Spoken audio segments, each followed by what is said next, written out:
Well, good morning, good afternoon, good evening, wherever you may be across this beautiful blue-green globe of ours. Welcome to the Seahawk Boys preseason game number one review. I'm your host, Seahawk Boy Mike, in Las Vegas, Nevada. It's great to be with you guys. Great to have you all here.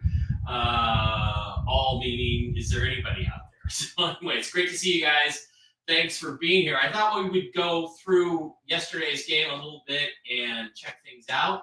As it turns out, I did not have a chance to watch the entire game, which is a little bit weird, but the reality is I live in Las Vegas and the Raiders were playing at the same time, so the game was blacked out live. All I got was the edited recast of the game a couple of hours later, 8 p.m., on NFL Network, and they cut out large chunks of the game. I don't get where some of the possessions went. Like, we didn't see hardly, in the first quarter or two, we hardly saw any of the Seahawks defense. So I cannot give a full and complete review. However, I did see enough to evaluate some of the trends, evaluate some of the things that are going on. And all I can say is this Seahawk boy right here, Seahawk boy Mike, could not be happier.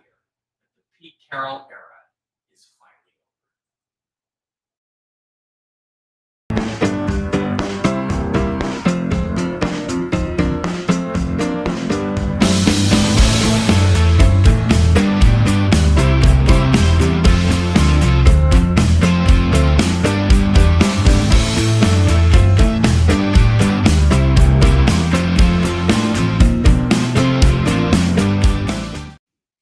Okay, welcome back. Great to be here with you guys. Seahawks preseason game number one review against I always want to say San Diego Chargers. I can't get used to Los Angeles Chargers. There's just certain things that are never going to feel right to me. The Indianapolis Colts doesn't feel right to me. But we're going to talk about the game yesterday. It was a good game if you were a Seahawks fan. There was a lot of positives to take out of it. There was a lot of things that I think we liked. But as usual, as I'm looking around Seahawks Twitter, I'm looking around Seahawks YouTube, and I'm seeing a lot of over-enthusiasm. Remember, this is game one. It means nothing except when it does mean something. And there are a few things that I did observe that I think do mean something. I think there's a little bit more enthusiasm out there than is actually deserved. Tell you what, I'm going to run up the highlights from yesterday and play them in the background. And unless I'm not going to do that. I'm going to play them in the background, and you guys can just see that, watch that as we talk about what happened yesterday. Now, a couple of impressions to begin with. The defense, of course, looked really good. I mean, you have to understand this is the first preseason game. There's a lot of second team and third team guys out there. But there were some guys that are starters and significant role players that were out there. And, you also have to evaluate your draft picks. So as I watched what happened yesterday, of course, Sam Howell played for Geno Smith. Geno Smith is injured. I got into a big flame war with some guy on Seahawk Boys Twitter where he was saying that Geno wasn't injured. Geno sat out the game because he's injured, and you're not going to risk your number one quarterback in a meaningless first preseason game. Now, look, let's also face the reality. Geno is learning a new offense. We don't know how good he is at that. We know that he did pretty well with the Seahawks offenses the last couple of years, at least middle of the pack well. And, wow, look at that defense. They're finally beating guys inside. That's really good to see. But, he basically, we don't know how he's going to be in this new offense. We don't know if it's really going to suit him. Hopefully, Ryan Grubb is honing things to fit what Geno does well. But the fact is, Geno is injured. Geno hurt his leg in a hit that he took in practice about 10 days ago. He sat out 4 or 5 days of practice. He hasn't really been practicing leading up to this game, and he was never going to play because of the injury. And keep in mind, this was a leg injury.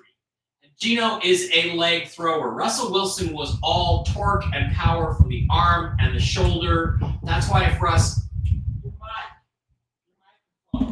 Thank you, Dave Barra. That's why if Russ ever gets an injury to his shoulder, his career is going to be basically over, but he hasn't yet.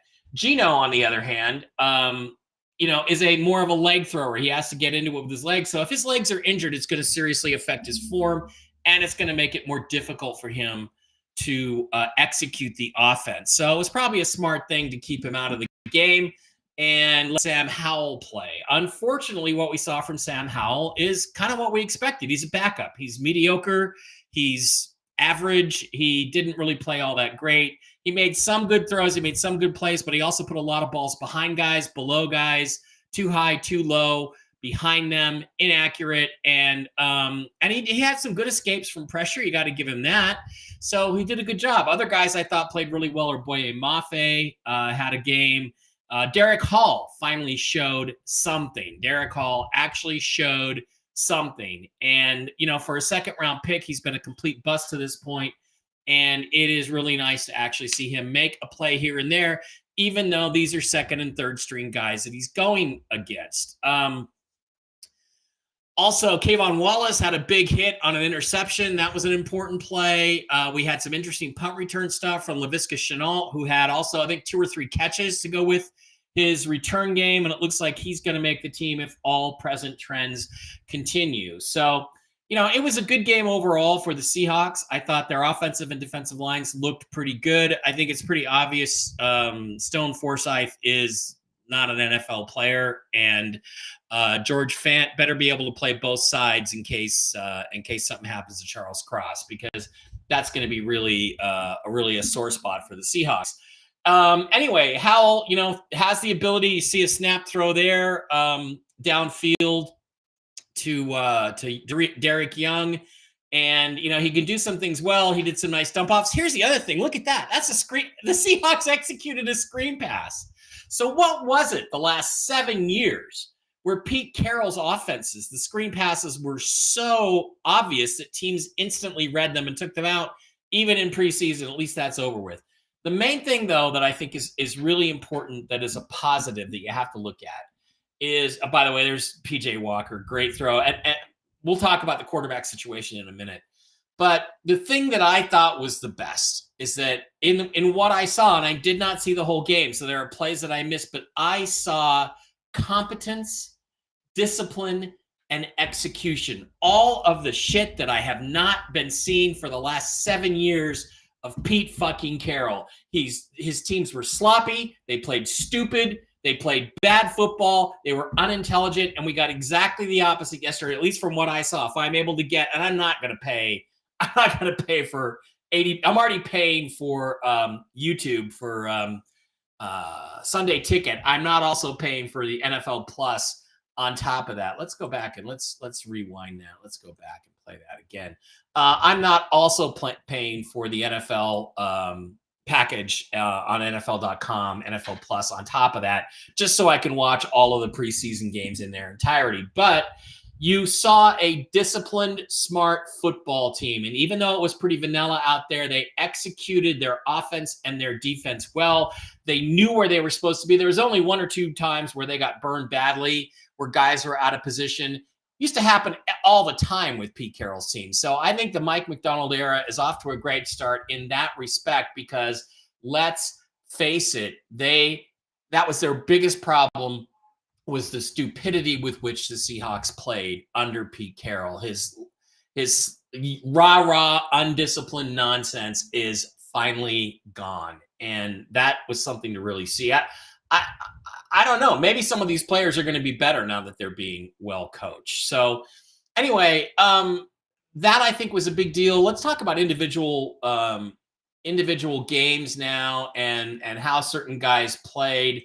Let's slide over to the stats page here. I was looking through this, and obviously there was things that stood out. Sam Howell, 16 for 27, 130 yards and a touchdown.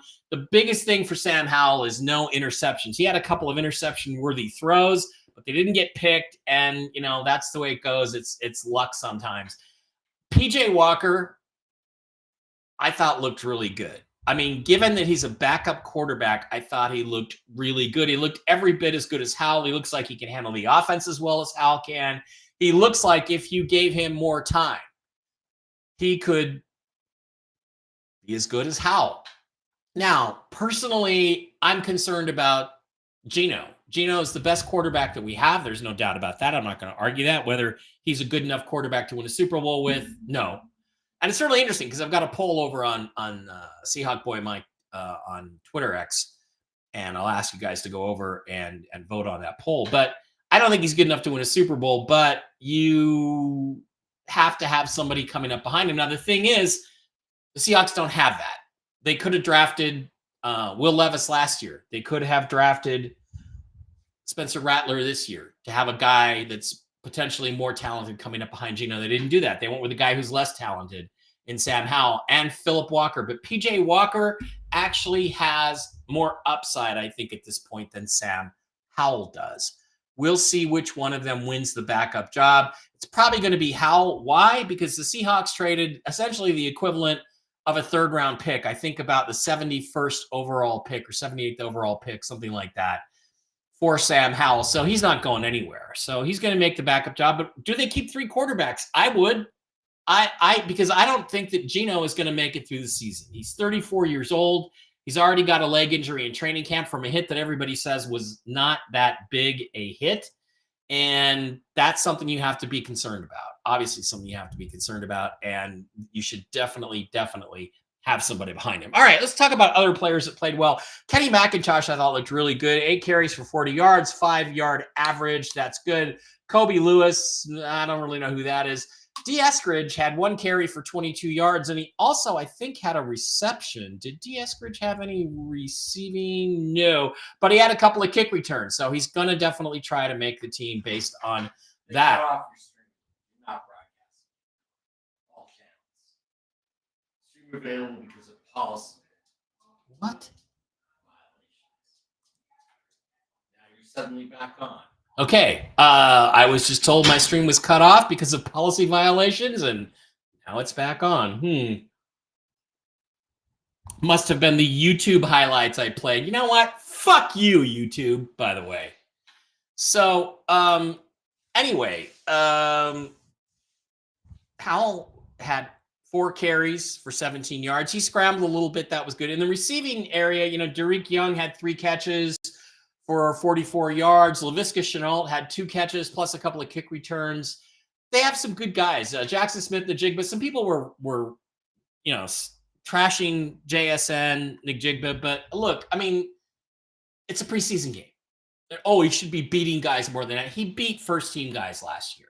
He's got potential. Don't worry about Njigba. Jake Bobo didn't do much. I think he's going to make the team. Pharaoh Brown, don't see much really. Don't see much future for him. I think Pharaoh Brown is an extremely limited player. This guy, Brady Russell, a tight end, 3 catches for 25 yards and a touchdown. He looked like Colby Parkinson out there with that long hair. And I think he's going to be the number 2 tight end. I really do. I think that he's going to win the job. We'll see if they keep Pharaoh Brown around after that. On defense, Derek Hall had 4 tackles, an assist, and a sack. John Redigan had 4 tackles, 1 assist, and a sack. That's 2 pretty good games from those guys. And everybody was going crazy. Let's see, who had the interception? It was Kobe Bryant. Good for him. Everybody was going crazy. Everybody was going crazy about our first-round pick, Byron Murphy Jr. the second. Isn't he Byron Murphy Jr. the second? Something weird like that. Anyway, the thing about Murphy is, okay, he made 1 play that I saw. He made a really nice play where he threw a guy out of the way, second or third team guy for the Chargers, threw him out of the way and made a tackle for loss. Good for him on that play. He looked like a first-round pick. He pushed the pile. He moved some guys on some other plays that I did see. And again, unfortunately, they were cut off because we didn't get the full coverage. But if you look at his stats, there he is. He made 1 tackle. Okay. 1 tackle. And that should be a tackle for loss. Yeah, he made 1 tackle, guys. And look, let's be honest. If you're a first-round pick, okay, that's what you should do. You should dominate against second and third team guys. So you should look good. Whether he'll look that good against first-team guys remains to be seen. So I guess the douchebags over on YouTube probably cut me off. I know they won't do that on Rumble. So if you really want to watch this full video with me with the microphone over here and all that stuff, go over to Seahawk Boy Mike on Rumble. rumble.com. That's the place to watch it. Free speech on Rumble all the time. So, again, this comes back to where's this team going? Okay. I had them set as 7-10 to 10-7. Somewhere in there. Ceiling, floor, ceiling, 10-7, 7-10. I think because Mike Macdonald has this team playing with discipline and smarts, they could do a little better than that. But I caution you, we haven't seen them in real action yet against real teams that are scheming against them. But I think, Nico, no, there is no news whatsoever. It is completely dead right now. So sorry about that. We'll talk about that tomorrow, though. We'll get updated on that. So I think the simple discipline of having a good head coach and having a good staff around them is going to make this team better. The thing is, last year they were 9-8. How much better are they going to be with Byron Murphy and maybe some of the other rookies coming through? 10-7? 11 wins is possible, but I don't think very likely because the quarterback situation remains unsettled. So another thing this week is I took an awful lot of flack, as I always do. I took an awful lot of flack for liking certain other quarterbacks that are, I don't know, better or had the potential to be better than Geno Smith. Will Levis is one of them. And, Will Levis let yesterday 2 possessions, 2 touchdowns, made some great. It can happen. 3rd and 10. Finds another open man, and this will be a first down. First touch. So, again, Levis has all the physical tools that you would want in an NFL quarterback. Here's another throw. Guy converts it into a touchdown or at least a first down. Good job by Will Levis. And the other player is Spencer Rattler. Let's watch Spencer Rattler's last minute drive. To throw. And it's a strike for a first down to Morgan to the 38. Again, 1:15 on the clock.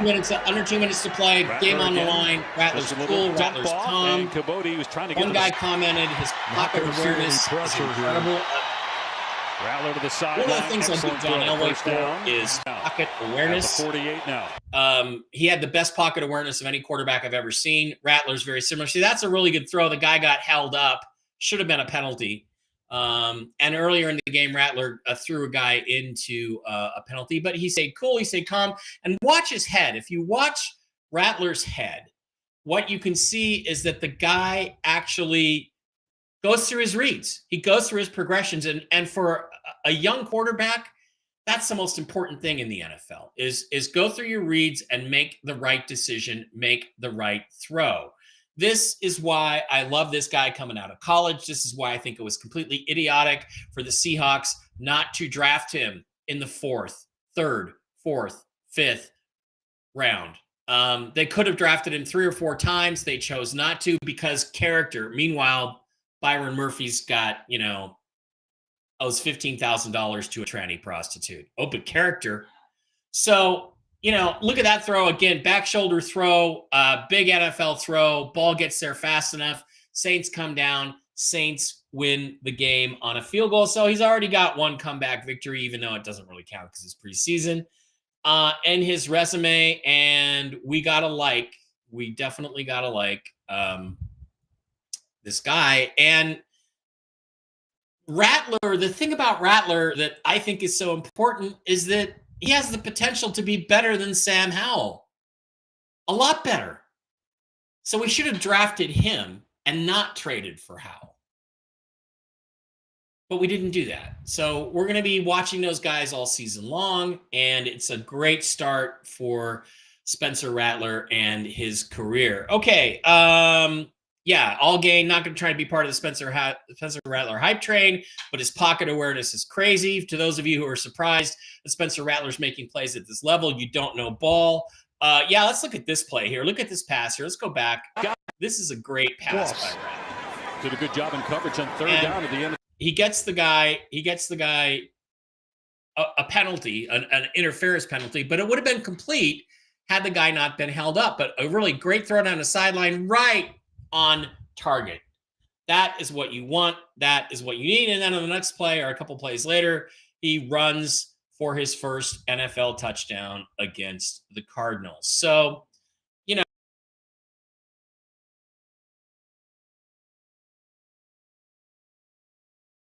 and it's better than Sam. Pacific Northwest Sports Hub is saying Sam's improved decision-making and mobility were also on full display. A trade coveted by any Seahawks quarterback post Russell Wilson era.